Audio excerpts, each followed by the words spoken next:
Congress media विभाग के उपाध्यक्ष भूपेंद्र गुप्ता ने प्रेस वार्ता की। बढ़े हुए बिजली के बिलों को लेकर प्रेस वार्ता की गई। सरकार पर लगाए आरोप और कहा कि सरकार जनता को मदद के नाम पर धोखा दे रही है। बढ़े हुए बिजली के बिलों को लेकर कांग्रेस मीडिया विभाग के उपाध्यक्ष भूपेंद्र गुप्ता ने पत्रकार वार्ता की और साथ ही सरकार पर जमकर निशाना भी साधा। उन्होंने कहा कि जनता को मदद के नाम पर सरकार धोखा दे रही है। सरकार ने भ्रष्टाचार के लिए कई फर्जी बिजली कंपनियां बनाई है और वही बिजली वितरण कंपनियां जमकर घोटाला कर रही है। उन्होंने कहा कि फरवरी में 140 यूनिट के आधार पर बिजली के बिल दिए गए थे, तो मार्च में वही बिल 2000 यूनिट के दिए गए। इसी प्रकार कंपनी खेल खेल रही है। कांग्रेस का आरोप, अधिकतर मकानों का मीटर 140 यूनिट पर रुक गया है। सरकार संबल का कंबल बनाकर जनता को लूट रही है। साथ ही बिजली बिल सुधार के नाम पर लगाए गए कैंप जनता को धोखा दे रहे हैं। मामा मदद के नाम पर जनता को टोपी पहना रहे हैं। बिजली विभाग के पास शिकायत करने के साथ ही रेगुलेटरी कमीशन में भी शिकायत करें, ऐसा सरकार कहती है। चोरी की शिकायत चोर अर्थात बिजली विभाग से ही करना सही नहीं होगा। मध्य प्रदेश के अंदर विद्युत वितरण कंपनियों के माध्यम से उपभोक्ताओं की खुली लूट की जा रही है। झूठे और फर्जी बिल दिए जा रहे हैं, लाखों के बिल दिए जा रहे हैं। संबल योजना का नाम लेकर भी कहा जा रहा था कि 200 रुपये से ज़्यादा का बिल लोगों के नहीं आएंगे, लेकिन उसके बावजूद भी लाखों रुपए के बिल आ रहे हैं। ऐसे बिलों का हमने यहाँ पर प्रदर्शन किया है।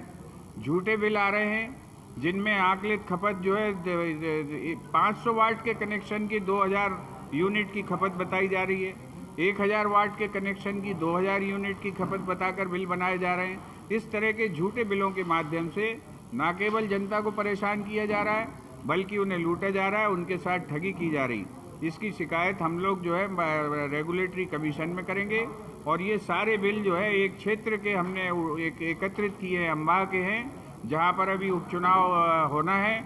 वहाँ के पूरे गांव के लोगों की एक ही मीटर रीडिंग है, एक ही तरह का उनके सारे बिल बनाए गए हैं। घर में बैठकर बिल बनाए जा रहे हैं। इस बात का हमने यहाँ पर सार्वजनिक प्रदर्शन किया है और इसको लेकर हम आगे बढ़ेंगे।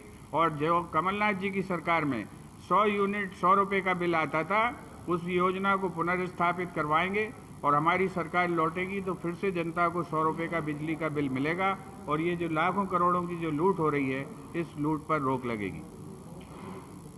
मंडी मॉडल एक्ट के बाद और 3 काले किसान कानून केंद्र सरकार ने जो लागू किए, उसके बाद मंडी के व्यापारी मंडी शुल्क में कमी को लेकर 12 दिन से हड़ताल में थे। सरकार नींद में सोई थी।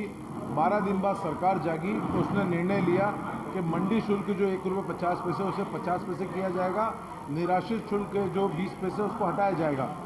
लेकिन कांग्रेस बड़ा सवाल शिवराज सरकार से करती है। दूसरा बड़ा धोखा है प्रदेश की जनता के साथ। पहले भी शिवराज जी ने घोषणा की थी कि बिजली के बिल माफ़ होंगे, दूसरे दिन पलट गए कि बिजली के बिल स्थगित होंगे और 1 सितंबर के बाद वापस बिजली का बिल चालू हो गया। मंडी शुल्क लेके भी कांग्रेस का बड़ा आरोप है कि ये स्थायी रूप से कम नहीं किया गया है। ये सिर्फ चुनावी लॉलीपॉप है, चुनावी घोषणा है। ये अस्थायी रूप से निर्णय लिया गया है और चुनाव निपटते ही वापस मंडी शुल्क बढ़ाया जाएगा, क्योंकि इसके अंदर प्रावधान किया गया है कि इसके बाद थोड़े दिन बाद आय की समीक्षा करेगी सरकार और फिर पुनर्विचार करेगी। तो इस तरह ये व्यापारियों के साथ धोखा है और कमल पटेल इसे जन्मदिन का तोहफा बता रहे हैं। मैं पूछना चाहता हूँ, कमल पटेल है कौन?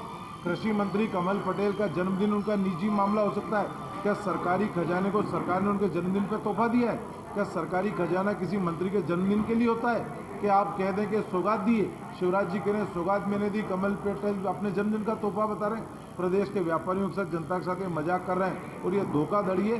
कांग्रेस सवाल पूछ रही सरकार से कि इसका जवाब दे कि स्थायी रूप से कम किया गया या सिर्फ चुनावी lollipop. Bureau report, KNN news.